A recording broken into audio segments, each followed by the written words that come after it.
What's up, everybody? I'm David Hain. Welcome to episode 205 of the A to D From Addict to Disciple podcast. If you enjoy this podcast, please like, subscribe, follow, and share the link with your friends. Or click on the support link in this episode's description. Your donation of any amount could change a life. If you'd like to get our curriculum, you can get the paperback or ebook of From Ashes to Destiny on Amazon. When we come back, we'll get into this episode entitled Glimmer of Hope.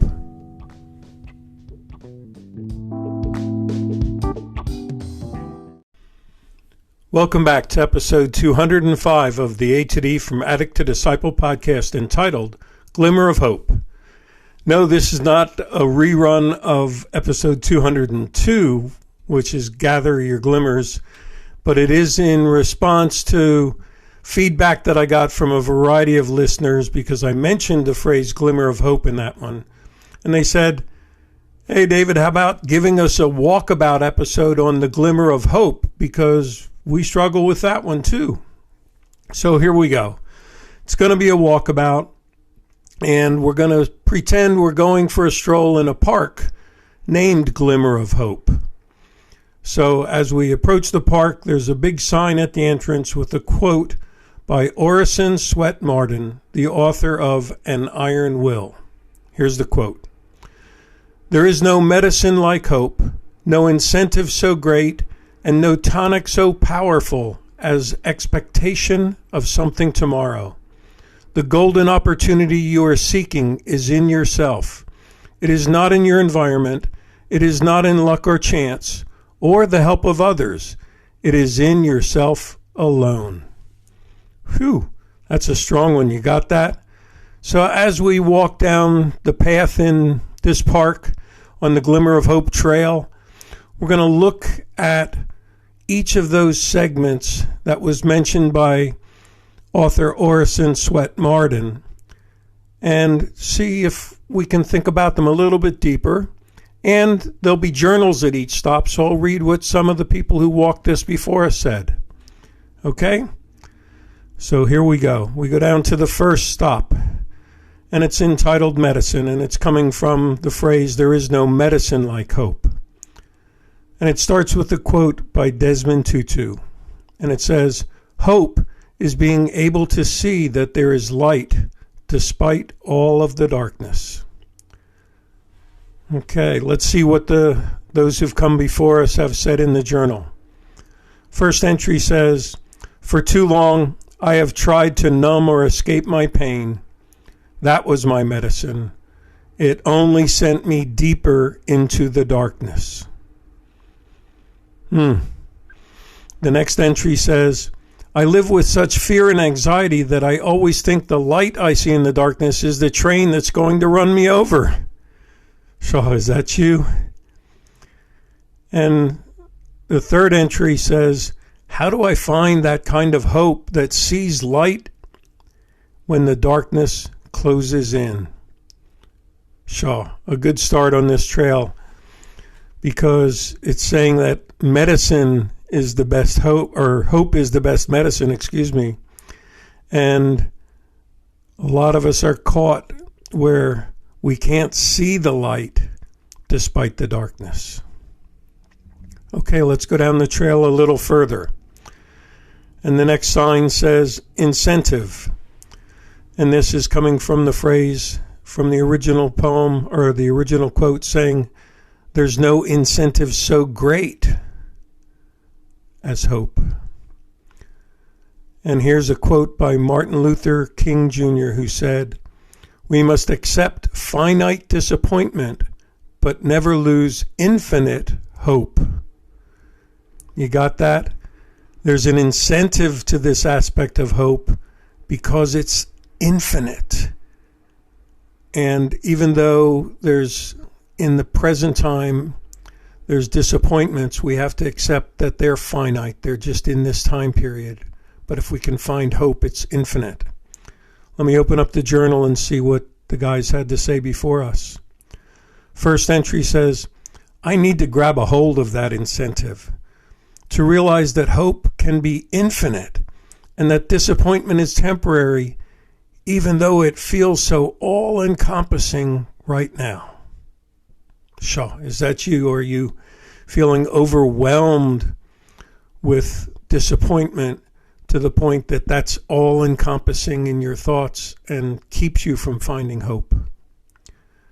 The second comment in the journal says, my disappointment in failing again always crushes my hope to ever be one who makes it. Is that you? Are you riddled with this all-encompassing disappointment to the point that you can't ever hope again because the disappointment crushes it before it even forms? Sure. Let's go down the trail a little further where it says, there's no tonic so powerful as the expectation of something tomorrow. And we get to the sign that says tonic.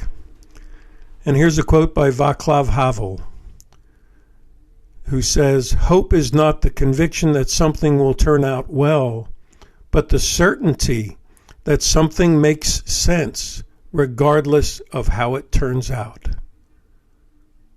Whew, that's a deep one.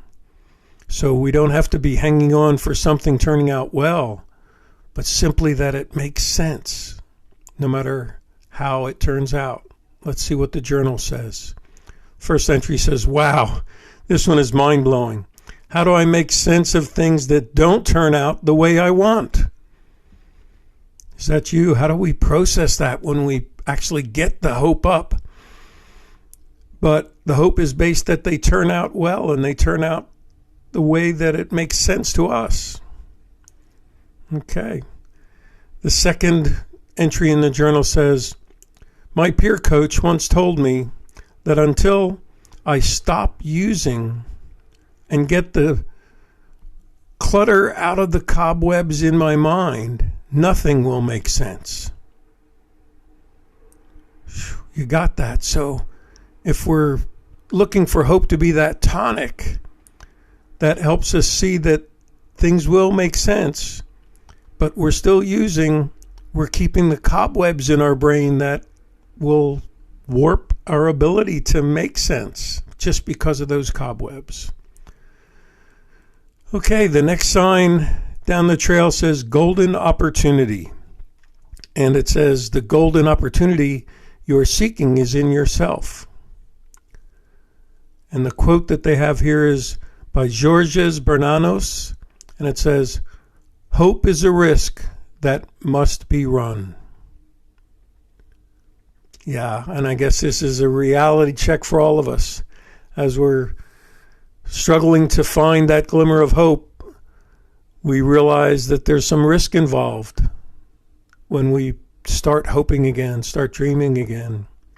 But it's a risk that must be run. And I'll open up the journal here, and the first entry says, I need the support of people staying with me and sticking with me in order to find the courage to run the risk of hoping again. Is that you, where you just need that support group or that one person who believes in you, who can encourage you, maybe even you lean on a bit, so that you can find the courage to run the risk of hoping again? Well, it must be a popular one, because under this comment in the journal, all that's there is ditto, ditto, and ditto again, as other people who walked the path agreed with that one comment. Okay, so let's go down the path a little further, and we get to the sign where it says that it's not in your environment, it's not in luck or chance or the help of others, it is in yourself alone. And this sign is said, in you alone. And the quote that's here is by Barbara Kingsolver.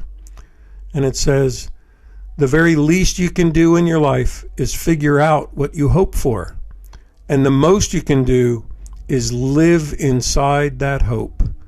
Not admire it from a distance, but live right in it, under its roof. Wow, that's a good one. I really like that. Let me read it again. The very least you can do in your life is figure out what you hope for, and the most you can do is live inside that hope, not admire it from a distance, but live right in it under its roof. So if you're at that point where you're figuring out what you can hope for, are you ready to take that step to live in it?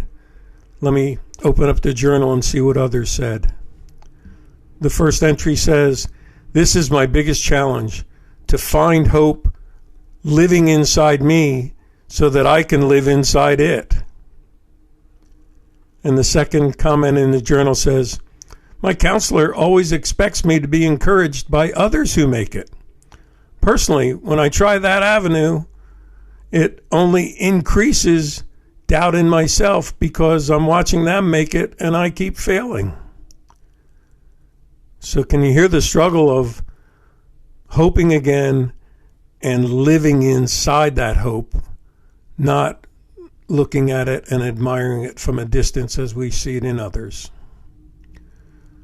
Well, as we come to the end of the trail, I just want to say I hope each of you find that glimmer of hope inside, that you can truly know that feeling of love of yourself, that you can find a glimmer that brings you joy every day, and you never lose the peace that births in you gratitude and satisfaction as you live inside the glimmer of hope that is all yours.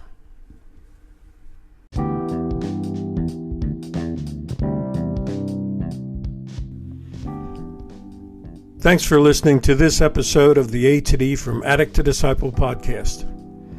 If you're looking how you can find hope again, find that glimmer of hope, and then find it living inside you so that you can live inside it, I want to urge you to reach out, join a group, talk to your support group, talk to friends. If you'd like to message me on the link in this podcast, or by email at davidfromatod@gmail.com, or go to my website, www.fromatod.org, and click on the contact page.